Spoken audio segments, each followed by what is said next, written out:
Masechet Yebamot, Daf P. On reprend la dernière ligne en bas. La Gemara demande Echidami Seris Hama. Comment on peut définir le cas du Seris Hama, que Rabbi Akiva avait dit que puisqu'il est né eunuque, alors il n'avait jamais eu de moment où il était cachère, et donc c'est pour ça qu'on était plus marmir avec lui. Alors Amar Rabbi Yitzhak Bar Yosef, Amar Rabbi Yohanan. Rabbi Yitzhak Bar Yosef, il dit au nom de Rabbi Yohanan, Kol shelo ra'a sha'ahad bekashruto. Qu'est-ce que c'est Seris Hama? C'est qu'il n'a pas eu un seul moment de sa vie où il était cachère, la Bobakal. C'est-à-dire qu'il était, depuis la naissance, dans l'impossibilité de mettre au monde des enfants. Mais Naya Da'iman, d'où on sait que c'est depuis la naissance? Peut-être qu'il est né normal et après il est devenu stérile, et que c'est ça qui s'appelle peut-être Seris Hama. Amar Abaye. Kol ametil ma'im veno c'est kippa.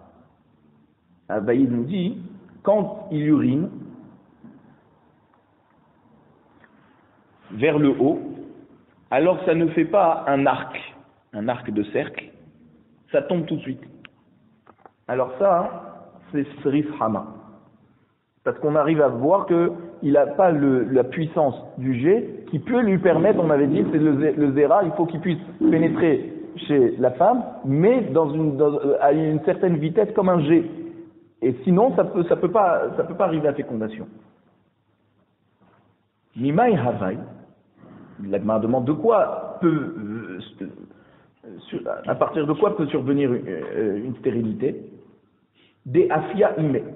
Parce que quand il était dans le ventre de sa mère a fait cuire du pain dans le four, betehara, ça veut dire dans l'après-midi, qu'il y a en plus la chaleur du four et en plus la chaleur de la journée. Alors, ça a provoqué une grande chaleur à l'intérieur de son corps qui a pu bloquer la fécondité de cet enfant. Veshatia shikra marka. Ainsi, si sa mère a bu de la liqueur mélangée avec de l'eau. Rashi nous donne un autre pirouche. Il s'agit d'une liqueur trop forte. Amar Rav Yosef. Rav Yosef, il nous dit, après qu'il a entendu ce qu'a dit Abaye, Haïnou de Shama'ana de Ami. Maintenant, je comprends ce que j'avais entendu de Rabbi Ami, de Rav Ami, qui avait des Amar Kol Shemime'e Imo Lakouy Velo Yadarna Maïnihu. Donc il avait dit Rabbi Ami que tout celui qui est depuis les entrailles de sa mère, et je ne savais pas d'où ça pouvait venir, cette stérilité déjà depuis le ventre, quand il était dans le ventre de sa mère. Maintenant que j'ai entendu que c'est parce que sa mère avait fait cuire dans le four ou quelque chose, d'accord, dans l'après-midi, ou elle avait bu une liqueur trop forte. Alors l'Agma demande, quand on dit que quelqu'un qui urine ne fait pas un arc de cercle, ça nous prouve que depuis la naissance il est stérile. On devrait craindre que peut-être en attendant il a guéri et qu'il y a un moment donné où il peut donner des enfants et que même qu'après il est revenu à sa stérilité, il y a eu un moment donné où il pouvait donner des enfants. Ça veut dire qu'il faut vérifier tout le temps. On ne peut pas dire voilà parce qu'on l'a vu comme ça, alors ça veut dire que depuis la naissance il est comme ça. Mais on ne peut pas savoir s'il n'y a pas un moment donné, un moment où la stérilité est partie, qu'ensuite elle est revenue. La Gemara nous dit non. Kevan de trilato vesofo lakui lo haishinan. Puisque depuis la naissance et jusqu'à aujourd'hui, on voit que il est dans sa stérilité, alors on ne craint pas qu'à un moment donné il a été bari, il a été en bonne santé. Mais dit Rav Mari objecte. Il dit voici qu'il y a une Mishnah qui parle des défauts du Bechor de Behema qu'on doit donner au Hekdesh. C'est-à-dire le premier Zachar, le premier mâle qui naît d'une Behema Teora, c'est un Bechor, il faut le donner au Kohen, mais à condition qu'il n'ait pas de défaut. S'il n'a pas de défaut, on peut le mettre sur le misbéach comme un korban shlamim. Mais s'il a un défaut, alors on ne l'amène pas sur le misbéach, on peut le manger n'importe où. Il faut donner au Kohen et on peut le manger n'importe où. Et la Mishnah nous parle là-bas d'un moum, un défaut, où on ne sait pas s'il est définitif ou il va passer au bout d'un moment. Et là-bas on nous dit que s'il a des taches blanches, c'est-à-dire des points blancs dans l'œil, pendant 80 jours, alors c'est un moum kavoua. Ça veut dire que c'est définitif et que l'animal est pas goum. Il n'est pas sous les akrava. Rabbi Hanina ben Antignos Omer, Bodkin oto shalosh parmim betor shmonim yom. Il dit que pendant ces 80 jours, c'est pas le premier et le dernier jour des 80 jours. C'est même au milieu, on le vérifie à 3 reprises en fait. On vérifie si ces points blancs sont partis.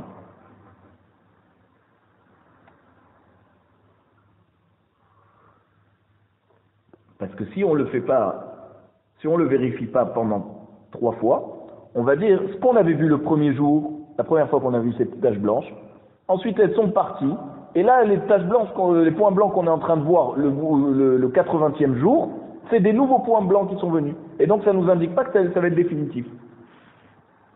Alors comment on pose une question à partir de là, on dit mais alors pourquoi le saris, celui qui est eunuque, on craint pas que sa stérilité qu'il avait au début a été guérie à un moment donné et qu'ensuite elle est revenue. Tu vois bien qu'il faut vérifier. C'est pas parce que depuis la naissance jusqu'à aujourd'hui, on craint pas que peut-être au milieu il a guéri. Maintenant, tu vois que pour le défaut qu'il y a dans la BMA, qui est Bechor, on voit qu'on doit vérifier aussi au milieu. Maintenant, on nous dit non. Les hadever haishinal. Quand il y a un défaut dans un seul membre, c'est-à-dire par exemple dans l'œil, alors là on craint qu'au milieu il a guéri et que c'est revenu, mais avec d'autres points blancs. Les coulées goufa, mais quand il y a un défaut qui est dans tout le corps, comme par exemple la stérilité, parce que c'est en fait dépendant d'une maladie générale dans le corps, l'ochashinan. Alors là, on ne craint pas qu'il a guéri en attendant et qu'il est redevenu stérile. Rabbi Eliezer Omer, Loki. On a vu dans la Mishnah que d'après Rabbi Eliezer, c'était le contraire, pas comme Rabbi Akiva. Le Srif Rama, lui, il peut faire Khalitsa, et on fait Khalitsa à sa femme, parce qu'on peut le guérir. Urminhu, la Gemara demande. Voici que dans un autre endroit, on a vu que Rabbi Eliezer, il dit que le Srif Rama, il ne fait pas Khalitsa. Dans une Mishnah de Nida, on voit qu'il y a écrit là-bas, Ben Aesrim Shana, Velo Evishte Seharot, celui qui est arrivé à l'âge de 20 ans et qui n'a toujours pas sur lui 2 poils, qui prouvent qu'il a mûri, ça veut dire il a des simanimes d'adulte, et à ce moment-là il doit faire hiboum, on lui demande de faire hiboum à sa belle-sœur. Alors, pour pouvoir rendre patour de hiboum et de khalitsa cette femme, Yavi ou Re'aya chez Ben Esrim. Il faut que les proches de la Yébama, qui veulent pas, ils veulent qu'elle puisse être libre de se marier avec qui elle veut. Alors eux, ils doivent amener une preuve qu'il a 20 ans. Vehu Asaris.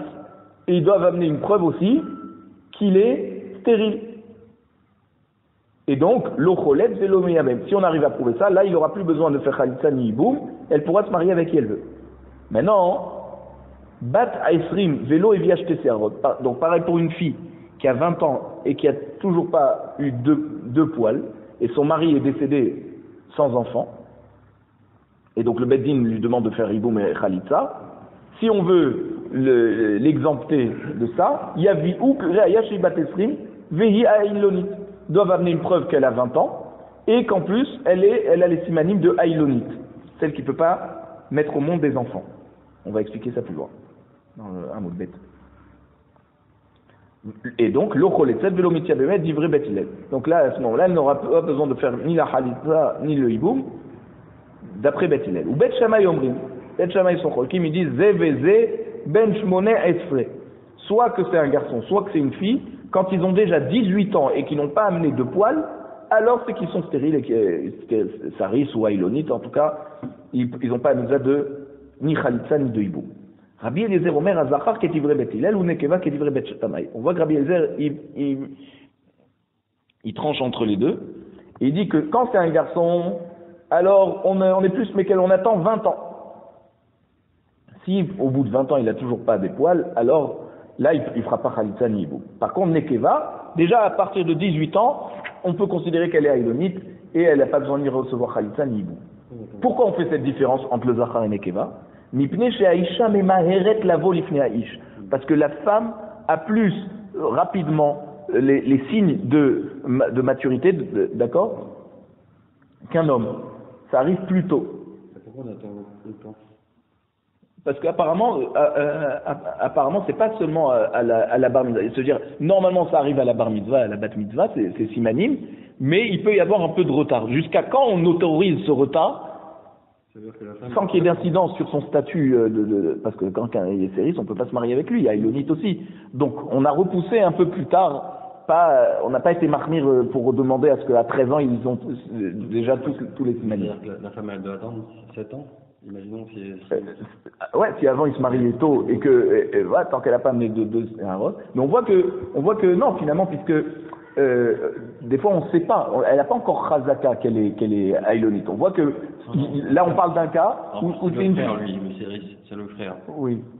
Son frère il est mort, donc ça veut dire que la femme. Alors voilà, tu vois, donc c'est-à-dire, par exemple, imaginons qu'il est 13 ans, lui. Alors voilà, c'est ça, c'est que jusqu'à présent, on parle d'une femme qui doit recevoir la khalitsa ou le hiboum, alors qu'elle n'a pas encore, c'est pas forcé qu'elle ait 18 ans. Simplement, c'est à 18 ans qu'on va pouvoir définir si elle est aïlonite ou pas. Donc, c'est-à-dire, en attendant d'avoir ces simanim, on voit qu'il peut y avoir le mariage. La Gemara nous dit Amarmi bar Picoulé Amar Shmuel Hazar bo Rabbi Eliezer. Il ne pense pas qu'il y a une stira, parce que Rabbi Eliezer est revenu sur ce qu'il avait dit au début. Alors, il va y aller où? Mais He Hadarbe. Alors, sur quoi il est revenu?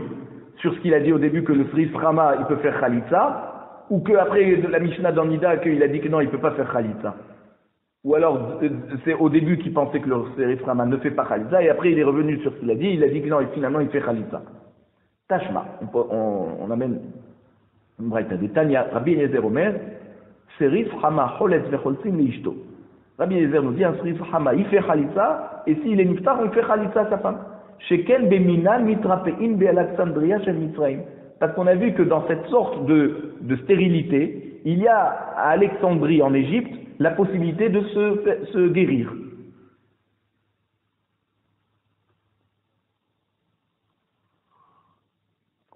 Et donc, ça prouve quoi? Comme on a deux endroits où ils nous disent qu'il fait Khalitsa, alors c'est que la fois où il a dit il fait pas Khalitsa, c'est ça qu'il pensait au début et que finalement il est revenu sur sa parole et qu'il pense finalement qu'on fait Khalitsa.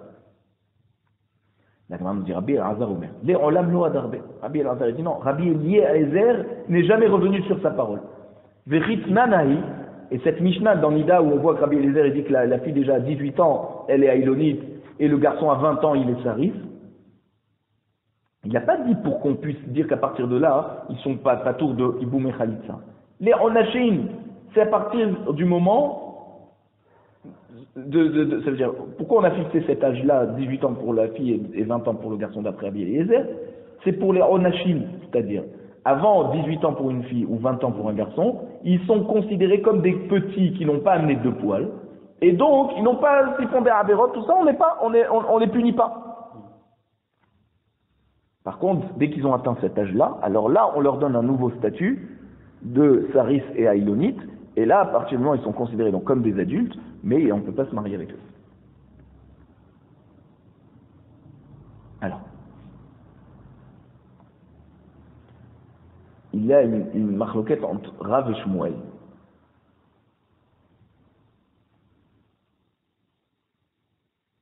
À propos de cette marloquette de Beth Hillel, Beth Shammai et Rabbi Eliezer, qui tranche entre les deux.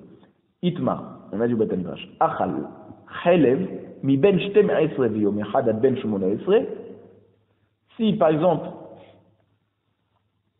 quelqu'un a mangé de la graisse animale qui est interdite, normalement, quand il mange ça, il est Hayav Malkout.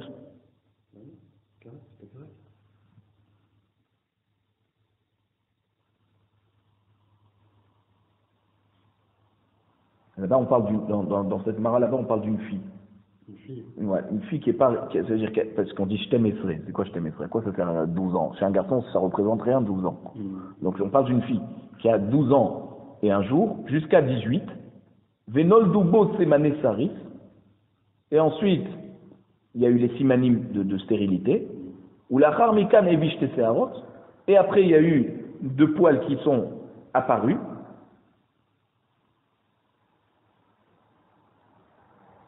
Alors, Rav Amar Na'ase Saris les Mafrea. Rav, il considère que ça veut dire que rétroactivement, elle était grande depuis l'âge de 12 ans, et donc elle reçoit Malkout sur la graisse qu'elle a mangée depuis 12 ans jusqu'à 18 ans. Ou Shmuel Amar Katanaya Beotacha. Shmuel dit non, ne revient pas rétroactivement. On observe ce qui se passe par rapport au moment où ça arrive les deux séaros. Si les deux séaros sont arrivés après qu'elle a fait la Avera de manger de la graisse, eh ben elle ne reçoit pas Malkout. Matkif la Rav Yosef. Rav Yosef objecte. Il dit les Rav, d'après Rav, qui dit que cette Aïlonite rétroactivement, à 12 ans, on le considère qu'elle était adulte. Aïlonite, les Rabbi Meir, Yehe la Knas. Alors celui qui a séduit ou qui a violé une Aïlonite, il devrait être Hayab de payer un Knas. Puisque, d'après Rav, quand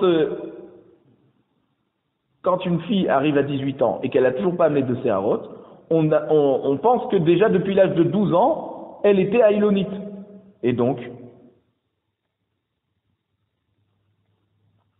si quelqu'un l'a séduit, il doit payer un knas comme si c'est finalement une adulte, puisque rétroactivement on considère qu'elle était adulte mais Aïlonite. Donc, s'il a séduit... Par contre, dans la Maseret Tuvot, on a vu que dans la Braïta, qui nous dit que la Aïlonite, elle n'a pas de knas, c'est comme Rabbi Meir.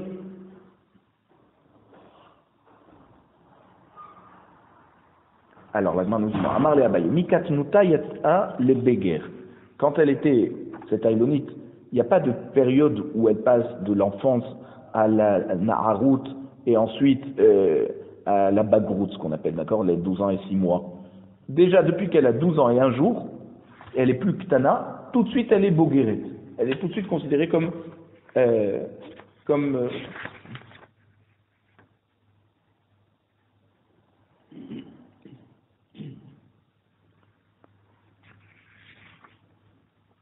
parce que quand elle est c'est-à-dire la période qu'on appelle la Na'arut de 6 mois, entre 12 ans et 1 jour et 12 ans et 6 mois, ça c'est seulement si elle a amené des poils après cette période.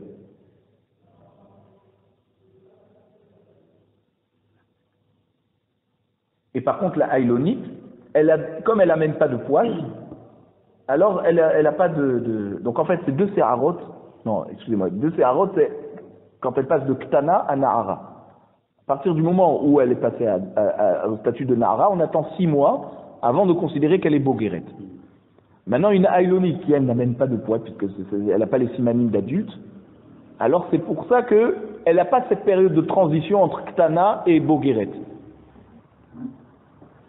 Amar le. Et donc Rav Yosef dit à Abaye, tu as raison. Kol ki ane miled me aliyata, tout ce que tu as dit, c'est des paroles, de bonnes paroles, c'est-à-dire vérifiées. It amru mishemai. Et elles ont été dites en mon nom. C'est-à-dire tu peux les dire en mon nom, des Tanya, parce qu'on enseigne dans une braïta, en hasarit nidon ke ben sorer ou moré. Par exemple, quelqu'un qui est stérile, un eunuque, ne peut pas être jugé comme un ben sorer ou moré. Pourquoi? Un enfant renégat qu'on doit tuer. Les filles chez en ben sorer ou moré nidon et la bahatimat zakan atarton. Parce qu'on ne peut considérer un enfant comme étant en âge d'être statué comme un ben sorer ou moré, seulement s'il a eu déjà des poils autour de la Mila. Et comme le sérif n'a pas ça, alors on ne peut pas appliquer pour lui le digne du même sorer ou moré. Pareil, ve'en ailonit ni donet ke na'ara me orasa, shemikatnuta yasta le beger. Pareil, une ailonite, donc ça veut dire que une fille qui était fiancée, et pendant les 6 mois après qu'elle a grandi, elle a trompé son fiancé, alors elle est condamnée à la lapidation comme une Nahara qui est fiancée, une Nahara qui est déjà fiancée. Alors que là-bas, pardon, excusez-moi, la Aïlonite n'a pas le digne de la Nahara Meroasa qui est ce qu'il a. Elle a le digne de Henek, la Aïlonite. Pourquoi? Shemikat Muta Yatsa le Beger. Parce qu'elle est passée directement de l'enfance à l'âge adulte. Na'ara Me'orasa, le dîme de Na'ara Me'orasa, Na'ara c'est un siman qu'elle a entre 12 ans et 12 ans et 6 mois. Dans ce cas précis, si elle a été fiancée et qu'elle a trompé son mari, là à ce moment-là c'est plus grave, elle recevra ce qu'il a. Alors que toute une femme qui a trompé, c'est Chenek. Et la Haïlonite, elle passe directement de l'âge enfant à l'âge adulte. Donc tu vois que de la Braïta, c'est comme Abaye qui dit que la Haïlonite, elle n'a pas de période de transition. C'est pour ça que Rabbi Yosef il lui a dit ce que tu as dit, c'est bien et tu peux dire ça en mon nom. Amar Rabbi Abaou. Rabbi Abaou nous dit, si Mané Sarif, les signes de stérilité, V Haïlonite, ou pour une fille pareil, ou Ben Shemoné, ou celui qui est né le 8e mois, d'accord, au 8e mois de la grossesse,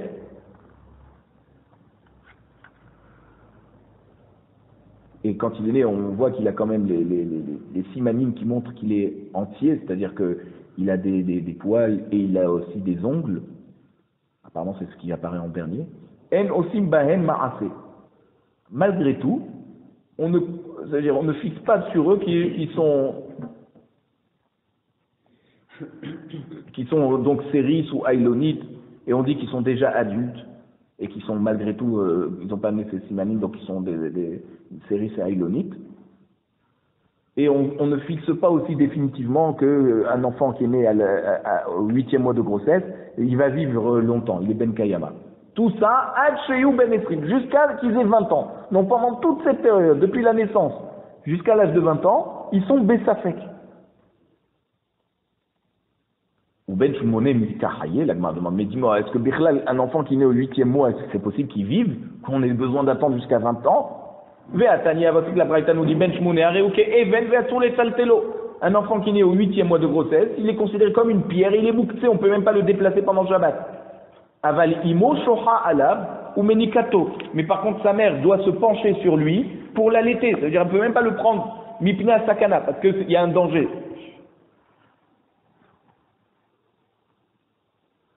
Donc, comment Rabbi Abaou a dit on attend jusqu'à 20 ans? Rabbi Abaou nous parle que c'est vrai qu'il est né à 8 mois, mais il a tous les simanim d'un enfant qui est arrivé à maturité. Donc là, il n'est pas considéré comme une pierre, et donc ça fait jusqu'à l'âge de 20 ans. Mais la Braïta qui nous dit que l'enfant qui est né à 8 mois, il est comme une pierre, là on voit on parle d'un cas où on voit qu'il n'est pas complètement formé.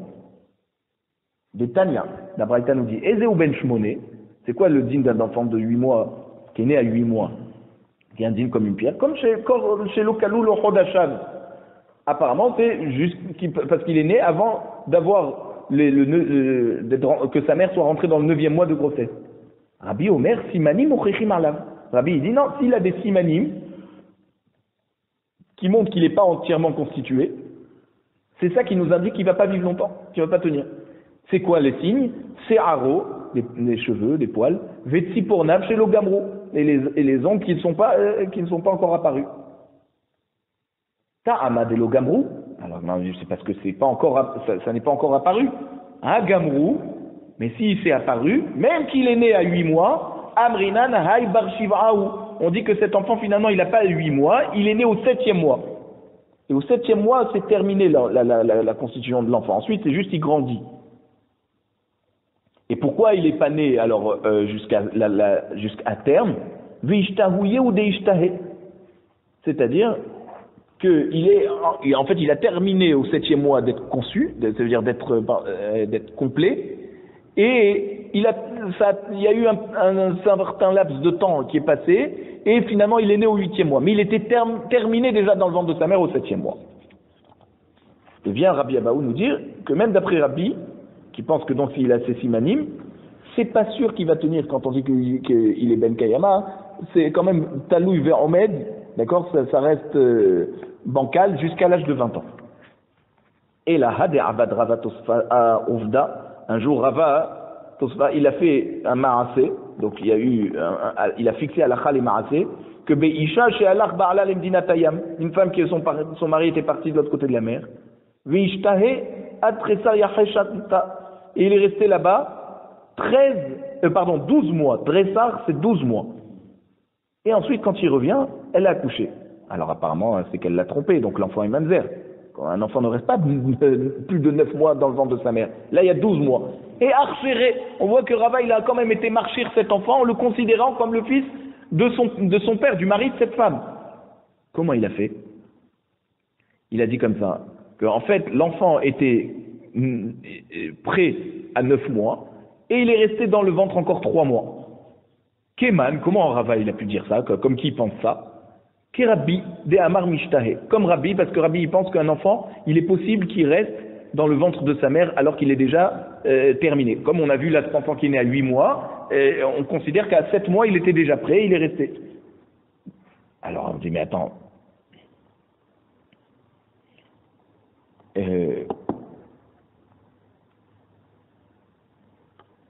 Si Rabbi c'est un Da'at Yahid, et qu'il n'y a que lui qui pense qu'un enfant il peut rester alors qu'il est déjà prêt, Chachamim ne sont pas d'accord avec lui, comment Rava a pu fixer à la Khalima qu'un enfant n'est pas resté un mois, quelques jours en plus?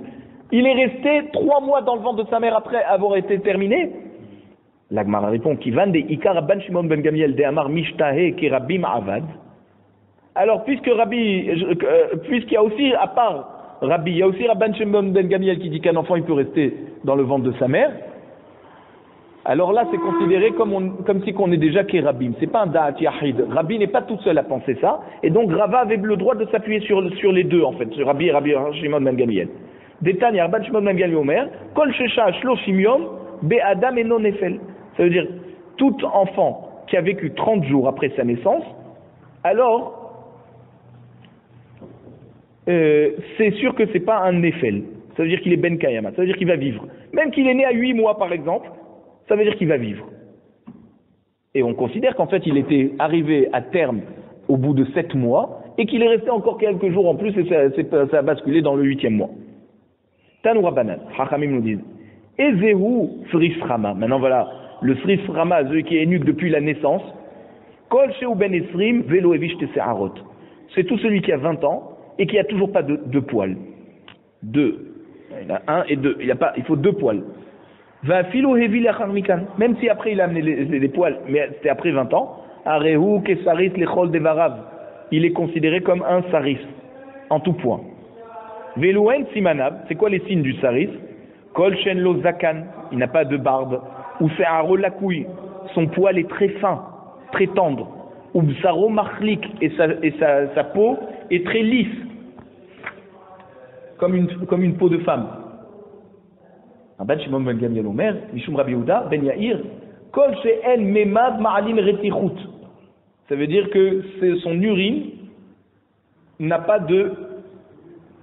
ne forme pas de mousse. Veyesh omrim, Kol ametin ma'im ve'no sekipa. Il y en a qui disent, c'est celui qui est urine, et quand il urine vers le haut, ça ne fait pas un arc de cercle. Alors c'est qu'il est saris. Veyesh omrim, il y en a qui disent, un autre signe, Kol sheshirvat zar'o docha. Ça veut dire sa semence, sa semence, elle est transparente comme de l'eau. C'est ça, Kol Shezarot Docha, Shirvat Zarot Docha. Veyesh Omrim, il y en a qui disent, Kol Sheen Meme Raglav Mahamisin. Ça veut dire que ces urines ne sentent toujours pas mauvais lorsqu'elles sont entreposées dans un kéli. Achirim omrim kol sherohet bimotak shamim ven besaro ma'ale hevel. Il y en a qui disent que c'est quand il se lave en période de pluie et il n'y a pas de vapeur qui sort de sa peau. Rabbi Shimon ben Elazar Omer kol shekolo lakouy ve'en nikar ben ish le isha. Rabbi Elazar nous dit un autre signe, c'est si sa voix n'est pas reconnaissable entre la voix d'un homme ou d'une femme. Ceux qui entendent sa voix et qui ne le voient pas lui, qui ne sait pas s'il entend la voix d'un homme ou d'une femme. Vezo et Aïlonit, maintenant c'est quoi les simanim de Aïlonit? Kol shibat aizrim velo yashte seharot. Pareil, si elle a 20 ans, elle a toujours pas de poils. Va filou evia leachar miken, même si elle a amené ses 2 poils après les 20 ans. Areik et Aïlonit les chol devarea. Elle est considérée comme Aïlonit en tout point. Velouen simaneha, c'est quoi les signes d'une Aïlonit? Kol shen la dadim, si elle n'a pas de poitrine. Ou mitkasha besha'at tashmish. Ça veut dire quand elle a une relation avec son mari, elle a du mal, ça lui fait très mal. Ça veut dire que l'organe génital n'est pas bien formé. Rabban Shimon ben Gamliel Omer, Kol she'en la shipule me'aim kenashim. Alors ça veut dire quoi? Ça veut dire que son ventre normalement doit être un peu gondolé, voilà, comme une femme, parce que ça prouve qu'elle a déjà le corps qui est prêt à pouvoir avoir un enfant, porter un enfant. Rabbi Shimon ben Elazar Omer, Kol shekola ave ve'ena nikeret ben isha leish. Rabbi Shimon ben Elazar nous dit, si elle a la voix trop rauque, et on ne sait pas si c'est un homme ou une femme qu'on entend. Itmar, Simane Saris Ravuna Amar, Ad Sheyu Kulam. Donc au Beth Midrash, Ravuna il a dit, tous ces simanines de Saris, il faut, ça veut dire, on n'est pas kovéa qu'il est définitivement Saris, tant qu'il n'a pas tous ces simanines qui ont été amenés dans la Braïta. C'est pas un de chaque, un siman qui le rend comme ça, c'est tous les simanim. Rabbi Yochanan Amar Afilu Be'achad, mais Rabbi Yochanan dit non, pas du tout. S'il a un de ces simanim, c'est déjà suffisant pour considérer qu'il est Saris. Echa de vishte searot bazakan, kule alma lo pligé de adcheyu kulan. Donc quand il a, c'est-à-dire quand c'est qu'il y a cette marloquette entre Ravuna et Rabbi Yochanan, quand il a par exemple des poils de barbe, d'accord, sur la barbe, sur le visage, alors tout le monde est d'accord qu'il n'est pas saris tant qu'il n'a pas tous ces simanim. Qui pliguait béchélo révi. Là, quand il y a une marloquette, c'est quand il n'a pas de barbe, il n'a pas amené de poils dans la barbe, et alors Ravuna il pense que tant qu'il n'a pas tous les autres simanim, et là il n'est pas encore saris, et Rabbi Yochanan dit non, s'il a un des autres simanim, déjà c'est considéré comme saris. La Gemara nous dit Elahad et Amarleu Rababaravu ale Rabbanan Aïnoube be Rab Nachman Ibesaroma ale Hevel. Quand Rababaravu il a dit à Chachamim observez chez Rav Nachman, parce que lui il avait quelques simanim de saris, regardez si quand il se douche, il a de la vapeur qui sort de sa peau. Alors, Itev les Berat. Alors, s'il a ça, s'il a de la vapeur qui sort de sa peau, moi je lui donnerai ma fille. Donc on voit très bien que du moment où il n'a pas tous les simanim et qu'il y a un siman qu'il n'a pas, il est déjà considéré comme étant un homme normal. Keman, qui c'est qui pense ça comme ça, Rabbabaravua? Qui Ravuna? Est-ce qu'on va dire qu'il pense comme Ravuna, qui pense que tant qu'il n'a pas tous les simanim, il n'est pas séris? Non, c'est pas forcé qu'il pense comme Ravuna. Peut-être qu'il pense comme Rabbi Yochanan, qui dit que ça suffit avec un séris, un siman pour être considéré comme saris. Alors pourquoi Rabbi Baravo n'a pas demandé à ce qu'on vérifie tous les simanim? Rav Nachman sike dikna haviale. Parce que Rav Nachman c'était particulier. C'est-à-dire, il avait sur la barbe, à plusieurs endroits dans la barbe, il avait des poils. D'accord, à plusieurs endroits où on est censé avoir la barbe, il avait des poils. C'est vrai qu'il c'était pas homogène, et donc c'est pour ça qu'on a vérifié juste un siman. Est-ce que sa peau, elle donne de la vapeur, elle fait sortir de la vapeur lorsqu'il se douche ou pas? Mais quelqu'un qui a des poils sur la barbe, déjà, ça lui donne beaucoup de crédit pour être considéré comme un homme normal. Un saris lo cholet velo meyabem vechen ailonit. Et donc le saris ni peut faire chalitza, ni hiboum, pareil la ailonit, ni elle reçoit chalitza, ni le hiboum. Katane, ça c'est ce qu'on a dit dans la Mishnah. La Gemara nous dit Katane saris doumia de ailonit. On voit qu'on a mis au même niveau le saris et la ailonit. Ma ailonit bide shamaim, de même que la ailonit, c'est du ciel que ça vient. At saris bide shamaim, donc même le saris quand on le met au même niveau que la ailonit, on parle de bide shamaim, c'est-à-dire qu'il est né comme ça. Vestama ke Rabbi Akiva. Et donc notre Mishnah va comme Rabbi Akiva de Amar bide Adam in bide shamaim lo. Rabbi Akiva nous a dit quand le saris il a été rendu saris par un homme, alors oui, là, il peut faire khalitza. Mais bidé shamaim, s'il est né comme ça, depuis la naissance, alors là, non, il peut pas faire khalitza, et on fait pas khalitza pour lui. Donc on voit que quand c'est avec un homme, il peut encore faire khalitza, parce que là-bas, on a dit qu'il y avait, il avait une charade cochère, je crois. Parce que